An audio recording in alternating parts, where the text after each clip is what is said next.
What's up, guys? Welcome back to Kind of Funny Games Daily for Wednesday, July 22nd, 2020. As always, I'm Tim Geddes, joined by the busiest lady in the business, Andrea Rene. How you doing, Andrea? Good to see you, my friend. How are you? I'm doing excellent, by the way. I'm good, man. It's been too long since we've had you. And a quick note at the top. It will not be too long before we see you again. We're going to try to get you back in the rotation. Not quite weekly or anything, but we'll try to hope so it's not every 4 months. Maybe monthly at least. Listen, if I have to go full Tanya Harding on Gary Whitta, oh my God, I'll make it happen. Not that I want that to happen, but I don't not want that to happen. Just kidding. I love you, Gary. You're great. Also, I'm not coming to San Francisco. Sorry. So what's real quick? I love Gary, but I would pay good money to see that. Just saying that. So we got a lot of games been coming out, Andrew. We got Ghost of Tsushima, Last of Us, Animal Crossing. Where you been at with all these? I mean, there is a spoil of riches for gamers right now. I was posting just last night and this morning about Ghost of Tsushima because I ran into this hilarious bug last night that apparently is not so uncommon as I thought it was, where Jin's arms are locked to his sides. And so everything he does with his hands is at his waist, well, really more like at his hip level. So as you can imagine, it led to some very hilarious clips. I spent a long time nothing like a good wiener joke, clips. You know what I mean? Yeah. Oh no, I fully made the skin flute joke. It just happened. So, good. Oh, okay. Yeah. I mean, he plays a flute in the game, Tim. I get it.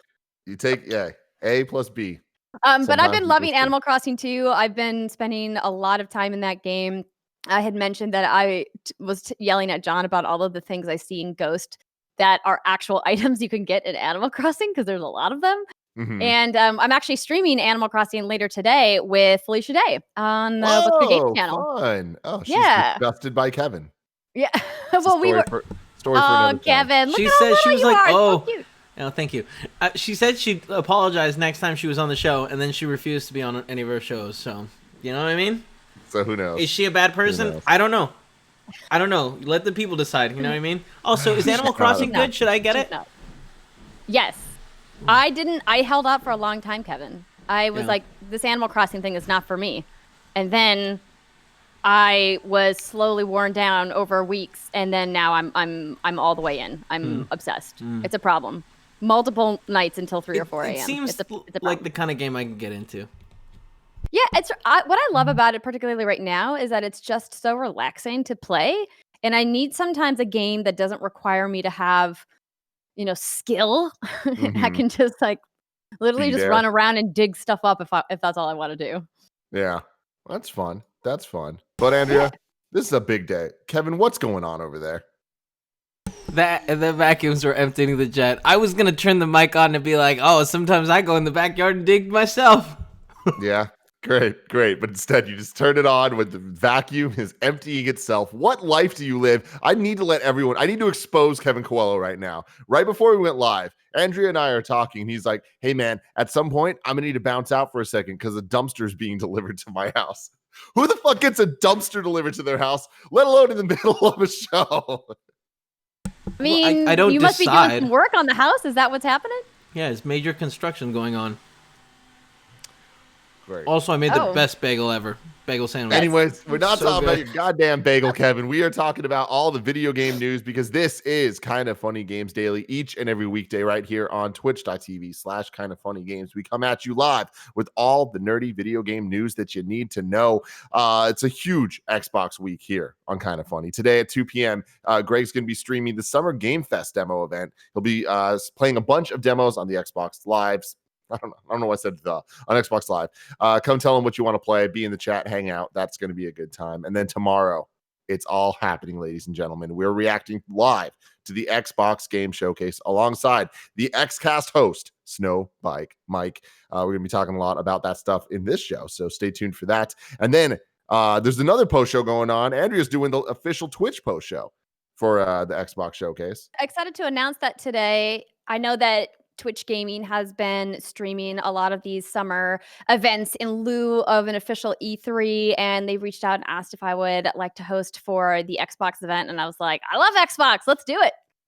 I love was it. very exciting. So if you guys want to catch that, it'll be at twitch.tv/twitchgaming immediately following the show. But obviously, I'm guessing they're going to be coming here to listen to SnowBikeMike yell very excitedly. You could do both. You could do both. Preferably not at the same time. Anyways, then Saturday, it will be the second episode of the Xcast with SnowBikeMike, Gary, and Alanah Pierce. They'll be doing their reactions to the whole thing with, with at least a day in between to kind of like let the hype really sit in and see where they're at with everything. Our Ghost of Tsushima Spoilercast with Sucker Punch's Nate Fox is live right now as a Kind of Funny Gamescast on youtube.com/kindoffunnygames and podcast services around the globe, and roosterteeth.com, the same places you can get this show, Kind of Funny Games Daily. If you want to get the show ad free, you can go to patreon.com/kindoffunnygames, just like our Patreon producers Muhammad and Black Jack did. Today we're brought to you by KLARNA, but I'll tell you about that later. For now, let's begin with what is and forever will be the Roper Report. We have 3 news stories today.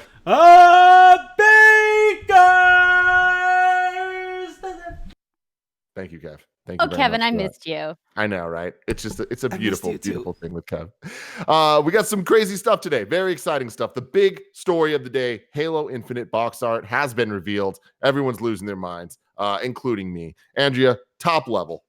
What are your thoughts on this? To be honest, Tim, the box art looks pretty Halo-y, but doesn't look like it's new and razzle-dazzly enough. Oh man, see, that's the thing, Andrea. That's the key to get excited about this, is it doesn't look like it's some crazy, it doesn't just look like more Halo. To go back to the way it was. They're going back to the things that make it special, but it's not just that. It's not just hitting those beautiful Halo piano keys of nostalgia. It has that. But also, there's so much new. There's so much little tantalizing details that we're seeing in this. Kev, can you please pull up the first image? All right. So play this little video. There's no audio for it. It's just a nice little moving visual. So here we see the chief himself looking oh so good. And I know to the untrained eye, it's just like, okay, it's Master Chief. Like, what's the big deal? There's just something about this updated suit. Like the simplicity of it all, the cleanness of it all. But to me, it's really the colors. It's the colors and the emotions that this image evokes. Kev, can you pause right here? Thank you. They're on a Halo. We're seeing it all cracked in the back. There's like a lot of little things going on that like are it's similar but different. And that's what's exciting, is it's not just more Halo, even though it does look like that, but it looks like the more Halo in the right ways. What's up, Kev? There's more than one Halo. Mm-hmm. Okay, thank you for the clarification. Yes. Can you bring up the second image that's in there on the dock, Kev? Ryan McCaffrey posted this side-by-side of the box arts of the original Halo Combat Evolved and now Halo Infinite. Can you click in there, Kev? So go over to the original first. This is what I'm saying, is the colors.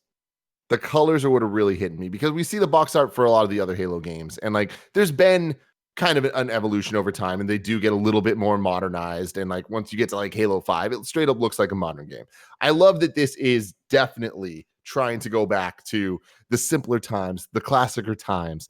But there again still are a bunch of little elements in this that are kind of hinting at what I want from this, which is a God of War style take on the Halo universe, where they're hinting that this is going to be a continuation for the rest of the games. Like having played the other ones is going to help you understand what's going on. But I'm hoping this is a good jump on point for people that you don't need to know all the history of Tartarus and all this shit. That's what's going to happen though? Because I don't. I think that Halo as a narrative is, both simultaneously approachable because Master Chief doesn't have a face, right? And also it's like, oh, Space Marine shoots aliens. Seems like a pretty easy concept to understand. And then the lore, on the other hand, for longtime fans, is incredibly complex and difficult to unpack if you are just, approaching the franchise for the first time. So I think that I see where it could be approachable, but I don't think it's going to be, particularly after some of the events that have happened narratively in Halo 5. See, all that's true. but there's a couple things that lead me to believe that what I want from this game is actually going to be what we get, which is, again, the God of War comparison to me isn't necessarily it's going to completely reinvent the style of gameplay and all that stuff. It's Oh, a yeah. Wait, first-person who's shooter. making that comparison?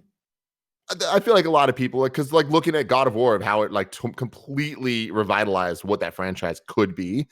Halo Infinite's not going to do that because I just think that the gameplay styles are just too different from like the third person action kind of more hack and slash of the original God of Wars compared to the more Metroidvania style of the current God of War, like reboot, semi reboot, whatever it is, where it's still actually a sequel. Where having played the other ones, there's moments that you benefit, but like you could just go in God of War blind and it still be a very interesting story.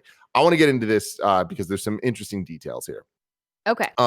Halo fans are going full CSI on Halo Infinite teasers. This comes from Wesley Yinpool at Eurogamer. Microsoft has been teasing the upcoming campaign gameplay reveal of Halo Infinite, and Halo fans are enjoying going full CSI on them. There may be some spoilers ahead for people that aren't all up to date on Halo stuff. The headline revelation appears to be Master Chief's suit was last modified by Dr. Catherine Halsey on 9/9/2561, which is 3 years after the events of Halo 5. That already gets me excited. Create some space, create some time away from the other things, similarly to God of War, where it's like, yeah, those things happened, but we can just tell a brand new story. We could just go on. You don't need to know any of that stuff. This is a new adventure. Redditor Gaming Hermit 2K17 spotted the detail in another thing. So here's this Instagram teaser for Halo Infinite. Kev, can you bring that up, please? So this was a little initialized teaser that they put up.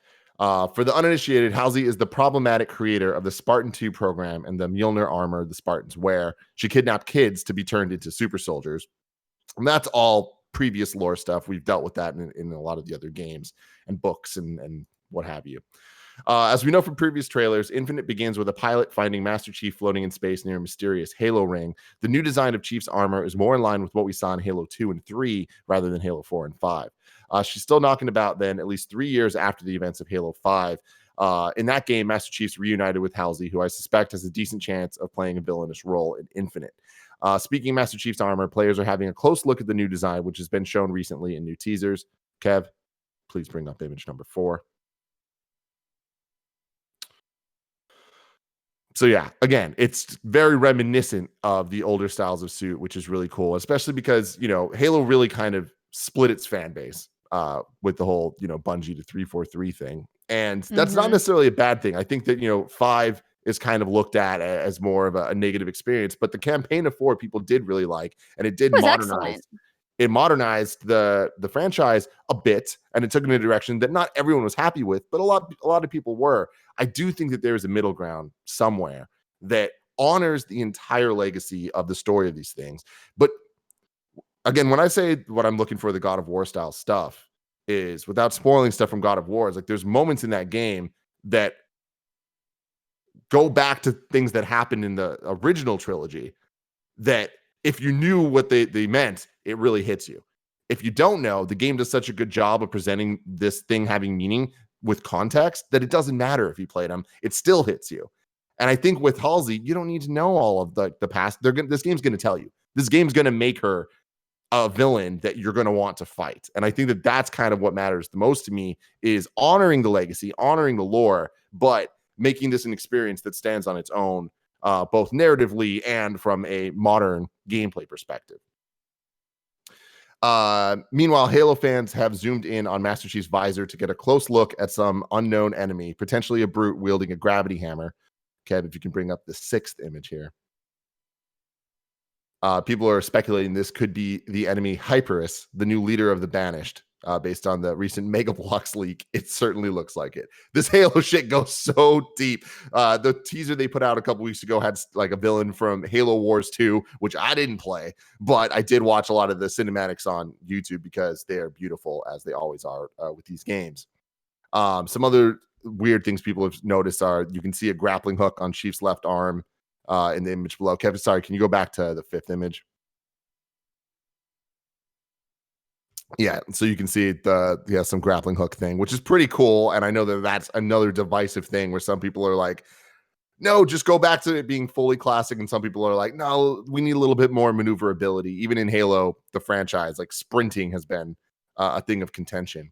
But you're saying that people on the internet aren't agreeing about a creative direction for a video game? It's crazy. But, with that, it's like Halo has so much juice behind it that all of those choices have so much weight behind them. And I think that 343 knows that more than ever going into this one, that they need to please as many people as possible. And that's not by changing what their vision is. It's about having a vision that works cohesively together to create an amazing campaign and multiplayer suite that can live together and please old school Halo fans, more modern Halo fans, and modern gamers as a whole.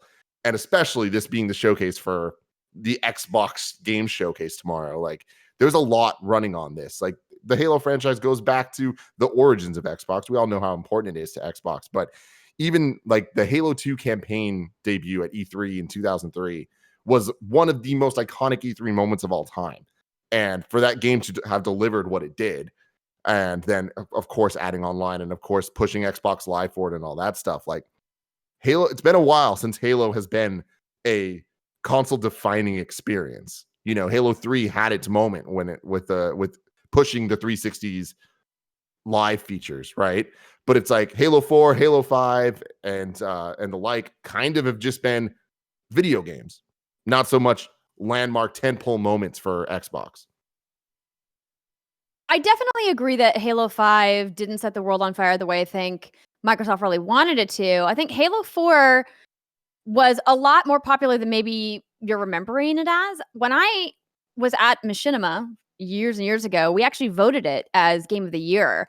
And that year, a lot of other outlets were voting for Telltale's The Walking Dead Season 1. I don't know if you remember that. It feels like ancient history.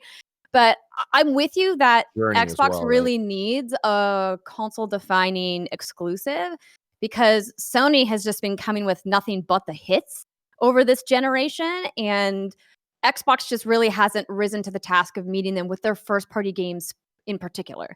And so I think that a lot of eyes are on this game to make sure that it is actually going to be the tentpole that we're all hoping it is. Because I don't want this game to fail, right? I really wanted Halo 5 to be excellent. I just it fell a little flat for me as it did for a lot of other people who are fans of the franchise. So I'm looking forward to the reveal tomorrow. I think that we can probably expect that there's going to be some kind of marketing or expectation management bungle based off every other piece of marketing Xbox has put out about the Series X so far this year. But I'm hoping that they've listened to what everybody has been saying and they, go about it very smartly. But for you, Tim, as somebody who is a super big fan of this franchise, what are you hoping to see? Like, what is the Tim Geddes Gatorade get hype moment that you want from Halo? Look, what I'm about to say is going to piss a lot of people off. Oh, yes. Let's do it. Let's go. Halo 1 through 3 is Star Wars 4 through 6. Halo 4 on are the prequels. And I'm not saying that they're as bad as the Star Wars prequels. What I'm saying is it's a very divisive thing there are huge mega fans of the prequels. But there's a lot of other people that are like, this isn't what I'm looking for from Star Wars. Tomorrow, I am looking for Halo Infinite to be The Force Awakens. And again, I'm not talking about Last Jedi. I'm not talking about Rise of Skywalker. I'm talking about something that is the same, but different. Something that is what I love, but modernized just enough with the right touchstones to characters and to things that I love to evoke the original emotions and, kind of awe that the original Star Wars had. Then do I hope the sequels to Infinite are very, very, very more well thought out than the Star Wars sequel trilogy? Absolutely. I'm just saying I want that magic of going into Force Awakens where it's like, holy shit, they're nailing every single bit of this. And then, then it came out not perfect, but there was a moment there. And until we got past that, I was extremely happy with what that was. That's not going to please everyone in the world, but that's what I'm looking for. I agree, Tim. Last Jedi sucked. No, Kevin, not what I'm saying. Not what I'm saying. And even with that, people in the chat, I'm seeing them saying that ODST was like Rogue One. Honestly, I think that Reach was more like Rogue One with the real obvious Eamon in chat said Reach was like Rogue One. I agree with that 100%. Also, Reach was my favorite Halo game. Reach is fantastic because like Reach did something that it really kind of just focused on narrative story that you didn't need to know the rest of the history for it to matter. Like it was its own standalone story that, again, the other lore enhances, but it works by itself. And I think that we can do that again with this. Absolutely. I love this analogy. I don't think it's going to piss people off the way that you thought it was going to. I think it's actually pretty accurate. Obviously with varying shades of, critique in really comparing 4 on to the prequels. But I think that what you said about wanting Infinite to be that moment that, Force Awakens was for the Star Wars community to fans of the Halo series, I think is a really interesting idea. And I think that it would be a big win both for 343 and for Xbox if that moment happens for them. And I think we all want it to, right? We all want a really kick-ass Halo game. We want Halo to be the dark horse game of the year contender in a sea of giant open world RPGs, for the shooter to be out there and be like, yo, look at how bomb we made this game that it can stand toe-to-toe with Cyberpunk 2077, right? Mm-hmm. So I'm with you that I want it to be awesome. Yeah, and I really do think that it can be, and I think that again, there's multiple facets to go into it. There is the campaign, there's also the multiplayer suite. They need to nail both ends of that for it to truly be the Halo experience people are looking for and excited about. Because if they put out a game that's just okay, Halo will forever just be what it is, which is we're just going to get more of this time and time again. Whereas we look at a lot of other franchises that have evolved so much and so constantly over time. So we'll see. Lexus writes in and says, "What's up, KFGD crew? With Halo gameplay coming tomorrow, I've seen a lot of chatter online of people just wanting a return to Halo 1, 2, and 3 style of gameplay. However, I personally think many of those people are looking back at Halo with rose-colored glasses. I really think the franchise needs an overhaul in gameplay, at least for the campaign. I hope 343 gives us the thing we didn't know we wanted with Infinite, like God of War, and I hope fans are receptive to it. What do you guys think? Should Halo change or go back to its roots?" I'm right there with you. I do think that it needs to evolve. The combat needs to evolve. And Thank you. But the grappling hook and things like that, they're going to be contentious. That sounds great to me. Like, I do think that corridor shooters have evolved so much. Like, look at things like Doom now, right? Halo's always been a bit slower paced. So that's why even adding the sprint, changing the gameplay, like fundamentally of the franchise, people were kind of split on it because they're like, whoa, this is speeding up my Halo experience in a way that I don't really like. There's like a floatiness to Halo that is kind of part of its charm. I do think that what I'm looking for is the moment I had in Halo 1 where the first level you're on the Pillar of Autumn, and then all of a sudden when you get to Halo, everything is wide open. And I remember being mind blown that it felt like it was an endless world that I could walk around, even though at the end of the day it was a linear game. But like it felt so expansive and so huge. I want that modern take on that. Like, I don't know what that's going to be, but that's where I'm saying of like, I want them to give me what I don't know I'm looking for. I'm looking for that feeling. What's going to give me that feeling? I'm not sure, but I have faith in them. I don't know why I have faith in them. They haven't really done much to give me faith in them in the last couple of years, but hey, we'll see. I think that they've learned their lesson from Master Chief Collection launching as poorly as it did. And they turned that around. It took them a decade, but they did. So I don't know. Take them a whole decade. Like, let's not be overreactive. Like, I mean, and also like I don't think there was any expectations for Master Chief Collection either. But I think it's also important. There was huge expectations. Maybe from the fanboys, the fan base who are always going to have unrealistic, gigantic expectations. No, the expectations were that you're going to be able to play the old Halo games and they're going to work, and that wasn't the case. Are you talking specifically about multiplayer? Yeah. Yeah, and all just the glitches and bugs and everything. Yeah. What's the point of the game existing if it doesn't work? Okay, that obviously is a fair critique. I was looking at it purely from a campaign perspective, and I thought what they did with the campaigns in the Master Chief Collection was actually pretty neat. But I admittedly did not spend very much time in multiplayer because there's so many new games out doing cool new things in multiplayer. Why was I going to go back to old Halo maps and multiplayer, for extended periods of time. Sure, dip in there, have some nostalgia, run around with your friends. But like, there's so many cool, interesting things happening in the PvP space, specifically in shooters right now today, that I think 343 needs to be able to go toe-to-toe with a game like Apex or a game like Fortnite, right? Games that are demanding people's attentions, even games like Valorant, right? But like, obviously every shooter has its own unique characteristics. And I think that Xbox knows that there's a lot of pressure on 343 to deliver as like the de facto game for Xbox Series X. And I anticipate that 343 is going to take full advantage of all of the hardware that Microsoft is building into this new box. And I think we're probably going to see something really awesome that we haven't seen before in Halo. And I'm also feeling good about it. I think it's going to be great because I think they know that they can't fuck this up. Yeah, I really think it's going to be great. I hope that it is a masterpiece. And I think that's the bit that I'm like, where's it going to fall? I don't think it's just going to be good. I really don't. But we'll see. We're hours away. Story number 2, Yakuza Like a Dragon gets a release date, English dub, and George Takei. And yeah, I guess he's just in it. Cool. Michael McWhertor from Polygon. Sorry, this was phrased really weird. Michael McWhertor from Polygon writes this. Yakuza Like a Dragon will be released this November in North America. Sega confirmed. The action-packed turn-based role-playing game will feature a full English language dub, similar to last year's Yakuza spin-offs Judgment, and will star George Takei.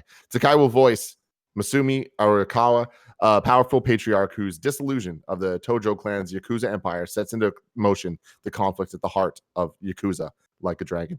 The new Yakuza will be released for PS4, Windows, and Xbox One this November. It will also be available on Series X launch day, Sega said, via Microsoft's Smart Delivery program. A PlayStation 5 upgrade path is also in the works, but does not have an official release date. Yakuza Like a Dragon plays differently from previous Yakuza games and draws influence from Square Enix's Dragon Quest series. Protagonist Ichiban Kusaga and his party of fellow adventurers take on job roles that define their character classes and can call upon turn-based RPG mechanics akin to healing spells and monster summons in battle. The game was released in Japan under the name Yakuza 7 Whereabouts of Light and Darkness earlier this year. I love Japanese names so much. Yakuza Like a Dragon will be $60 across all platforms, avoiding the mooted trend for more expensive next-gen games. Tim, there was also a potential leak. The most reliable leaker, some would say, the Microsoft Store. Yeah. And it says November 12th specifically is the release date. Yakuza? Yes, of Yakuza, Like a Dragon. Fun. Okay. I wonder what that means. I mean, it means that it's out in the same window as Cyberpunk 2077, Assassin's Creed Valhalla, and Destiny 2 Beyond Light.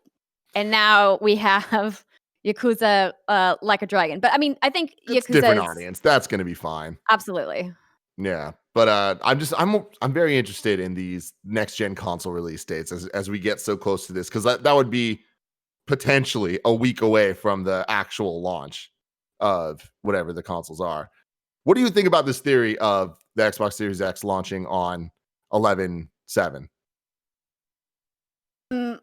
As like a reported release date? Well, like Master Chief's number is 117. I mean, I think that seems like a good date. What day of the week is that?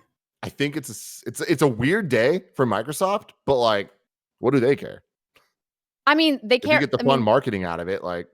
Well, I mean, they care more than you think. But I mean, like we've seen, it's a Saturday. I doubt anybody's launching anything on a Saturday. But what does it matter in Corona times, right? Well, it matters because Saturday is still traditionally not a business day, even though in the world of video games, every day is a business day. I don't see it. I don't see anybody doing a console launch on a Saturday. I mean, even if they did it on a Saturday, it's going to be, people are going to get it early anyway, because that's the way that the Xbox One launch worked, is that a bunch of early shipments went out, and then, obviously they had their official launch date. But I don't. It's happening Saturday. They might put it on the books. Okay. Calling it now. All right, sure. Why not, Tim? Why not? Also, I see you, John Drake, in the chat saying I'm saying Yakuza wrong. Listen, I know it's Yakuza, okay? I know how to say it. I was just trying not to make Tim feel bad, all right? I don't know shit about anything, you guys, but I do know how to say the word bagel. Oh, snap. Calling me sick out. bird. Calling me out. And I just said, I'm having fun here. I'm having fun here. Before the show, North Dakota dialect, okay? Andrea may or may not have called it a bagel. But hey. It's okay. John gives me a hard time for that too. Okay. Speaking of next gen pricing, Ubisoft is not going to be charging more for PS5 and Series X games. This comes from Jason Schreier at Bloomberg. Big news. Ubisoft said on today's earnings call that their next gen games this fall will be the same price as current gen games, $60. Take-Two had announced that NBA 2K21 will be $70 on PS5 and Series X. Cool. That's good. Is it? Sorry, what? I said, is it though? I don't know if it's good. Why would it be bad? Well, obviously, on its face, it seems like a good idea to keep games the same price, right? But we forever have an ongoing conversation about where the money for game development comes from, right? I mean, I think one of the biggest fiascos of this generation was the proliferation of microtransactions, right? Like, how many times did we talk about microtransactions on KFGD? I just think that, if you really want to empower teams to be able to eliminate ways that they can continue to monetize after release, you have to come to grips with the fact that game prices need to change, that they can't continue to stay $60, or we're always going to see microtransactions in games to help supplement the cost of game development. But be realistic about that. Don't you think that they're both just going to happen then? I mean, prices of games are going to go up, and microtransactions aren't going anywhere. No, you're right. No, some publishers are absolutely going to continue to do both no matter what. And fans of the show know that I categorically don't have a problem with cosmetic microtransactions. I think we all like to buy shiny things to make our character look pretty in games, or maybe that's just me. But I mean, I would really love to see games move away from some of the more egregious microtransactions that we've seen this generation, and I don't think I'm alone there. And the irony there, right?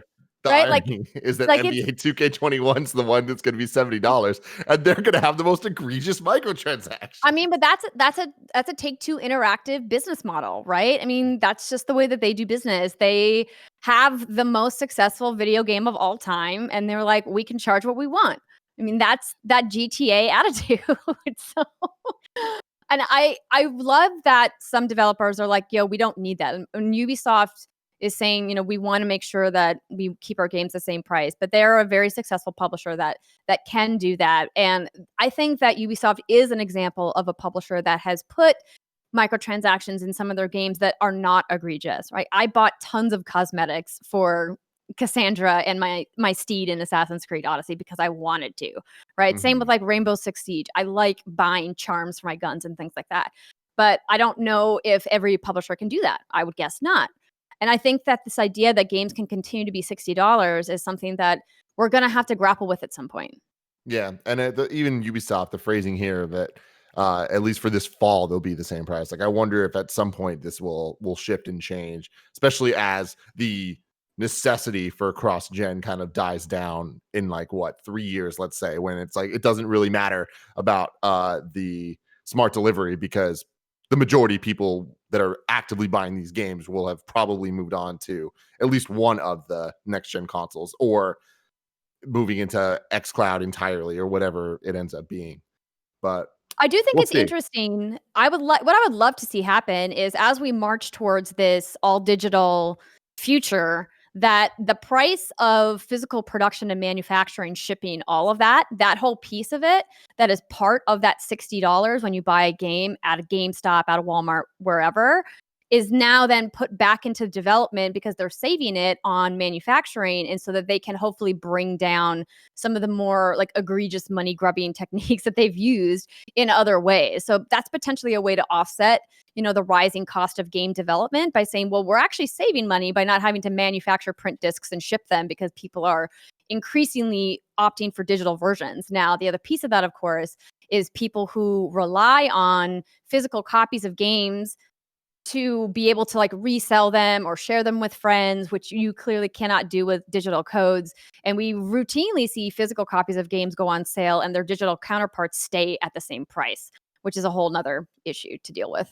Yeah, totally. I guess I'm just of the mindset that like from the consumer side of things, like I just want the game prices to be as low as possible because the moment there's a new standard, will be there forever. And like everything you're saying in theory is correct. It's just in practice, people like making money. So it's like there will be the microtransactions, there will be the $70 games. All games will be $70, not just the ones that need to be. And like the physical versus digital side of it, it's like they're not going to come up with a solution for digital games to be cheaper. And the markup and change for production of the physical stuff, that's not going to go back into game development. That's going to go into someone's pocket. So it's like, I think fighting for the games to be cheaper in the long run is the right move. But I understand that these games are expensive. And there are certain games that totally, Last of Us Part 2, if that game was $80, I'd be like, I understand. But a lot of these other ones, I'm like, I don't know, man. As long as I can keep it at 60, I'm a fight to keep it at 60. I'm with you. I agree. We should try to, but the realist in me is like, that's the changes happening. It's going to happen. Yeah. But I do think it's interesting that it's not happening now. Like I think that Ubisoft for the console, for the new console generation. Yeah. Because that'd be the time for it to happen. And I feel like 2K kind of put it out like, oh yeah, we're doing that. And then Ubi to be like, we're not, is like, oh shit, who's next? You know, especially with Xbox having their Game Pass situation. I think the kind of, monkey wrench in the whole situation, though, is the pandemic, right? Like, so it's going to be hard enough already for the industry to embrace the launch of a new generation when people are financially strapped around the globe, right? And based off everything happening here in the United States, is definitely not getting better here anytime soon. And that's absolutely going to affect the way that consumers are going to be spending this holiday. So it's very smart that Ubisoft, if that's part of why they made this decision or not, like that they made this call, because it's going to help consumers when they're, looking, hey, am I going to purchase NBA 2K21 or am I going to purchase Assassin's Creed Valhalla? Yeah. We'll have to see. Let's see. Speaking of Ubisoft, IGN reports that Ubisoft CEO Yves Guillemot has announced that the next Ubisoft Forward digital conference will be in September. No date given, but we're getting some more Ubi goodness in September. Interesting. I wonder what that's going to be. I feel like with the Forward they just had, it was kind of playing it safe, and it was, just talking about the games that we already knew, Far Cry 6 being the exception to that. But I wonder if we'll get some new game announcements, like some proper new surprises in September. I don't know if we're going to get a new surprise, but we definitely have a lot of games that we didn't hear from in the last Ubi Forward. Like, we didn't get an update on Roller Champions, on Gods and Monsters. We didn't get an update on Beyond Good and Evil 2. I mean, so I think that there's several things that are missing. We also have heard rumors about what's happening with Skull and Bones, and if that game is being completely overhauled the way that they, the rumors say, as they're turning it into a live service game, a la Sea of Thieves. So I think that, Ubisoft conveniently didn't talk about a lot of like the newer stuff, and they went back to a lot of their older franchises, with the exception, of course, of Far Cry 6. I mean, we didn't even get as much of a look into some of the other things that I wanted to see. Like, I wanted to see more from what they're doing with Rainbow. I mean, like, the esports bit of it is really neat, but it's not. I mean, I want to see like a lot of new content for Rainbow Six, and so I'm looking forward to it, and I hope that they are going to do some cool stuff. Yeah, me too. Rayman, Prince of Persia. Oh man, but September is so far away. If I wanted to know what was coming to mom and grop shops today, where would I look? You would go to the official list of upcoming software across each and every platform as listed by the Kind of Funny Games Daily Show hosts each and every weekday. Yeah, Tim, that's supposed to be your job, but I know you hate doing it. I miss saying that, Tim. I missed it. I know. It sounded good hearing you do it. Kev, I sent you something to prep, and it seems like you didn't, but that's okay. Wait. I'll have to do it another time. Oh, the thing that you didn't tell me about and you just sent me an asset of?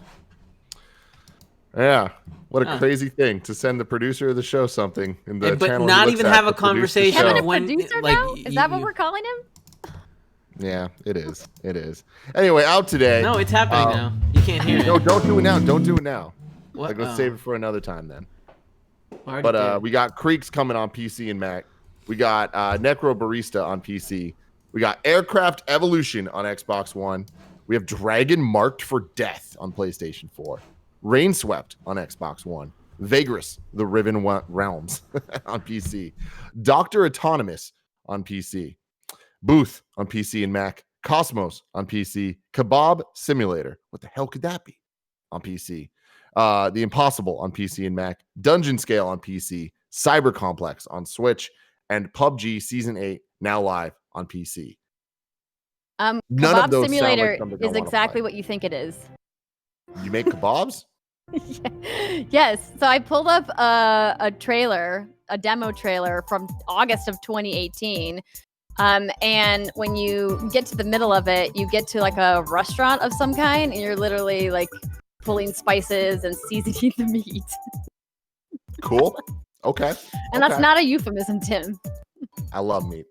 New dates for you. Descenders coming to PS4 on August 25th, and Bus Simulator and Bus Simulator and Bus Simulator 18 Cetra Bus Pack 1 DLC available now on PC, PS4, and Xbox One. Why is there two separate bus simulators? Why does one have a date and the other one it's just Bus Simulator? Simulators need to stop. Okay, we're living in this simulation ourselves. We don't need more. Man. Now it's time for reader mail. You can go to patreon.com/kindoffunnygames to write in, get the show ad free and all that stuff. But speaking of ads, this episode is brought to you by KLARNA. Thanks to KLARNA for supporting Kind of Funny Games daily. In Sweden, they don't shop, they KLARNA. KLARNA is a revolutionary new online shopping app from Sweden that allows you to shop thousands of online stores and pay for anything in 4 easy interest-free payments that make shopping smoother. With the KLARNA app, you can shop anywhere online from just from the app. It's easy to use and convenient to browse thousands of online stores from one convenient place. You can pay for anything in 4 interest-free payments. Paying after delivery allows you to try before you buy, and you can also report returns directly in the app.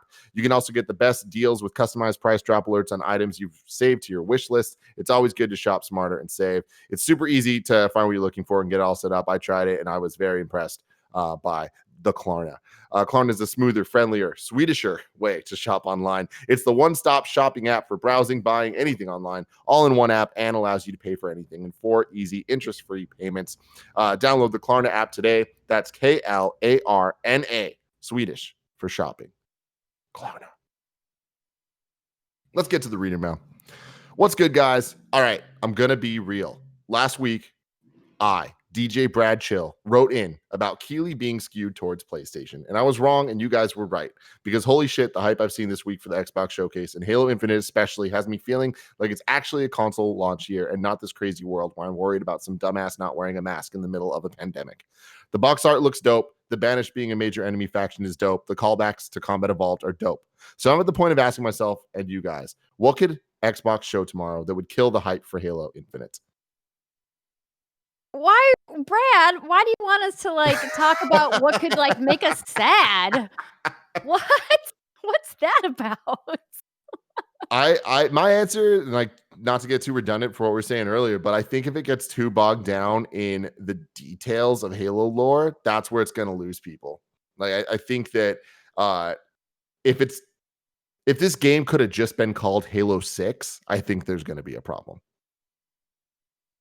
I agree. I think for me, the one thing that would maybe throw water on the hype fire would be if they don't show gameplay. If they just give us a cinematic.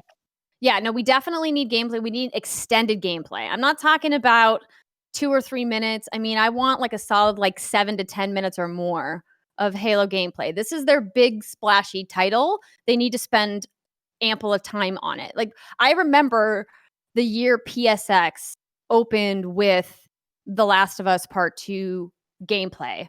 And it was just so impactful and powerful because they're like, we're just going to show you the game.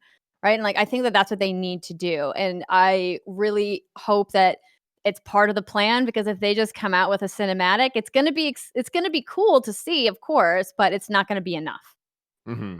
Yeah, they did say we're seeing campaign gameplay, and you're right. Like, we need to see something substantial there. It can't just be like 30-second montage clips of gameplay. It's like, no. We need to sit with it, just like that E3 2003 Halo 2 campaign that we saw that just like blew our minds. It's like we need that in 2020. And I think that they're capable of it.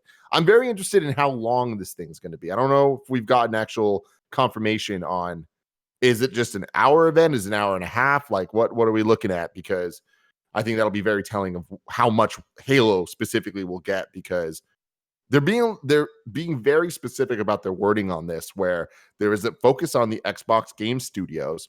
But are we going to get any third-party announcements? I don't know. But I'm very excited about it all. They have so many internal studios now that it wouldn't, to me, make sense for them to do that. The only partner that I would imagine that could overcome that would be CD Projekt Red with Cyberpunk, because they had such a splashy moment at the Xbox conference at E3 last year with Keanu, right?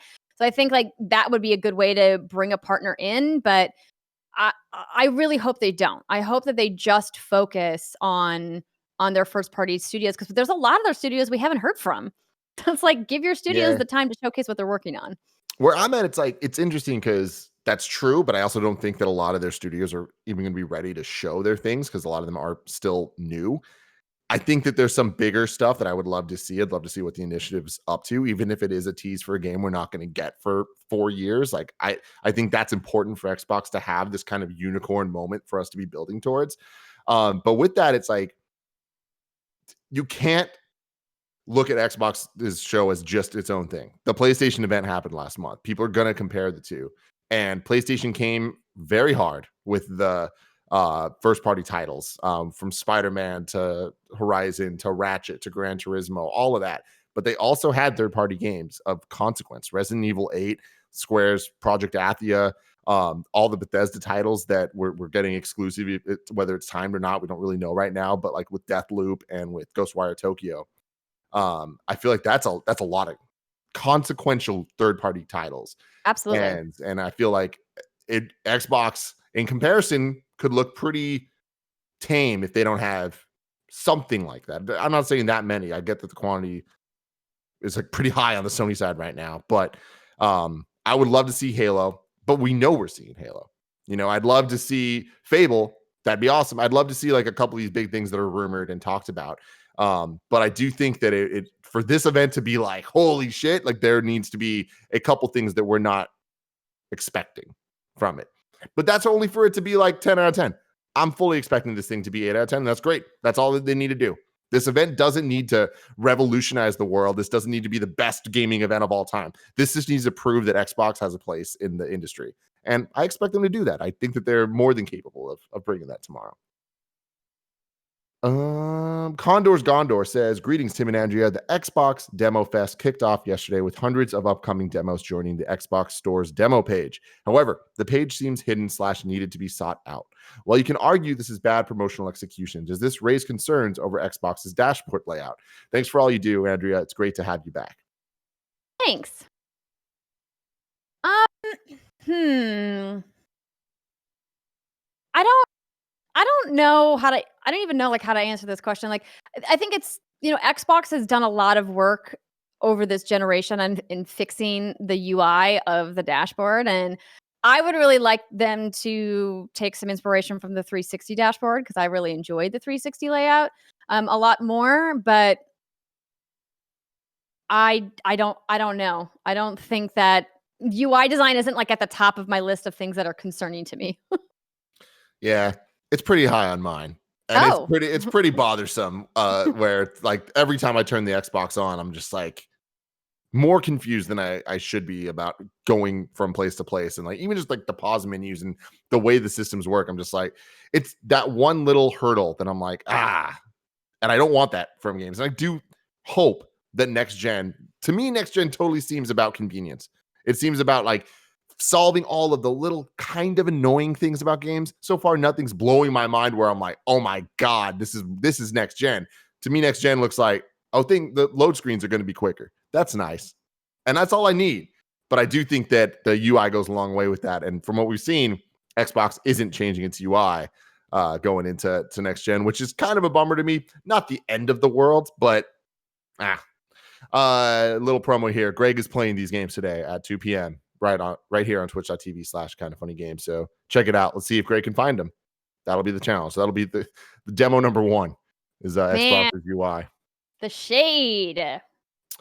Zombie High X23 says, with all the talks about Microsoft wanting to buy WB Games, why is this not being viewed as giant monopoly move like Disney buying Fox, AT&T buying WB, or Google moving into the gaming space?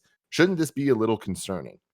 Oh, to answer it shortly. Yeah, I'm right there with you. I mean, here's the thing. Warner Brothers Interactive has some really interesting IPs in their slate, but they are not the powerhouse publisher that should make you take pause and be concerned about something like a monopoly being in play here. Absolutely not. And Microsoft has also been very forthright about the fact that their games are available on multiple platforms, right? I think they really led that charge with Minecraft. When they bought Minecraft, a lot of people raised eyebrows and were concerned about how they were going to manage that game. So, like, if Microsoft does buy Warner Brothers, WB Interactive specifically, for their gaming IP, there should be no concern that these games aren't going to be readily available on every other console or on the PC platforms as well. Yeah. I think that there's so many devs out there that WB's and all of their different devs that they have within that conglomerate are not going to be like the industry shifting in the way where it's going to be like PlayStation buying Insomniac. Maybe a little bit more, a little bit different than that. But it's like, yeah, I think choices would be different. Like Mortal Kombat would still probably be everywhere because Microsoft would want to make that money. But maybe they would just put it on Game Pass. I don't know. There's a lot that could happen, but to me, that's exciting. And I think it's exciting because there's the competition between it gives Xbox something interesting. And like, that's what I was saying earlier. It's like all Xbox needs to do is show me some stuff that like, okay, I need an Xbox in addition to my PlayStation. I'm getting a PlayStation. Spider-Man sold me on a PlayStation among everything else that I can rely on being there. Halo looks to be selling me on an Xbox. That's all I need. But what about all these other people? And I think that games like Mortal Kombat and all that could be the answers to that. Interesting idea. And I see Unsung Spartan in the chat talking about how, what if Microsoft drops that news tomorrow that, you know, the Warner Brothers purchase has gone through. Purchasing a company like WB Games is not something that you just do in a day. So they would have either had to been working on it for several months to get that acquisition underway so that they could announce it tomorrow, or it's something that we're going to see happen down the line. But Microsoft has made a lot of purchases recently, and I think that it would be probably smarter of them to stop buying stuff and start, you know, showing the games that they've already bought.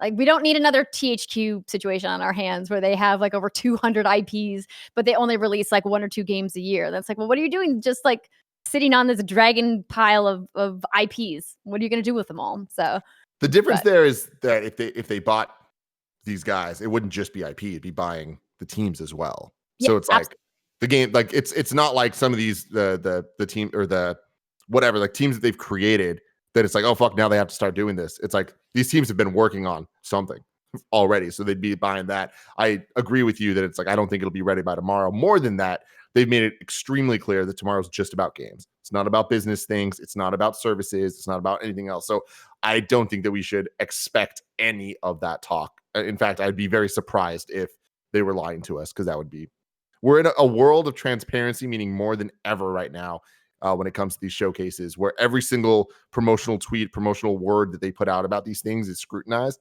And they have made it extremely abundantly clear that this is only games. So only expect games. Time to squad up.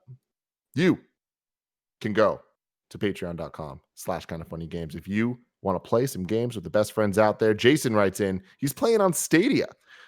His username is Jasonisback number 6795. He says, I want to play co-op in Orcs Must Die 3 on Stadia. I usually play in the evenings UK time, so around 3 p.m. on the East Coast, and in the day on the West Coast. Jasonisback number 6795. Go connect with him via your Stadia. It's time for some You're Wrong. Let's see what we got wrong. Let's see. So far, we're perfect angels, which is great. Oh, excellent. Nanobiologist says a little clarification. The Ubisoft note only applies to Watch Dogs Legion and AC Valhalla. All of the games after that may increase in price. Cool.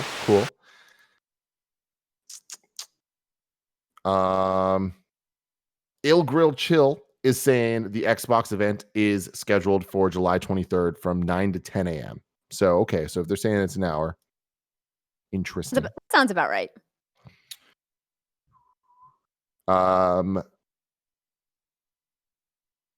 That's it. There we go. Look at that. Boom. Nailed it. You come on the show, we don't get anything wrong. That's how this works. When you're not here, yes, I'm perfect misinformation. 100% of the time. Me and you. Definitely. It's what That's we do. not true. No. TNA, baby. Let's go.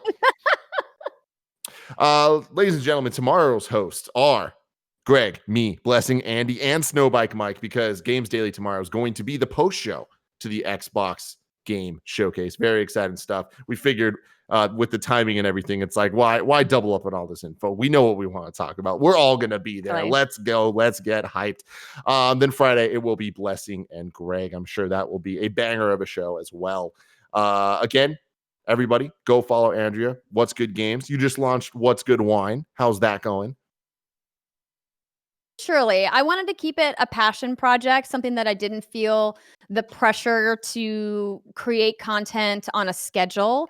And so I'm just allowing myself to make stuff when I want to make it, because obviously my focus is on What's Good Games and everything we're doing with our channel, our Twitch channel, and obviously the podcast. But it's fun. Like, it's content that I really enjoy making. So if you guys haven't checked it out, it's at What's Good Wine on Instagram. And it's also on my personal YouTube channel, but Instagram's really probably the best place to watch it.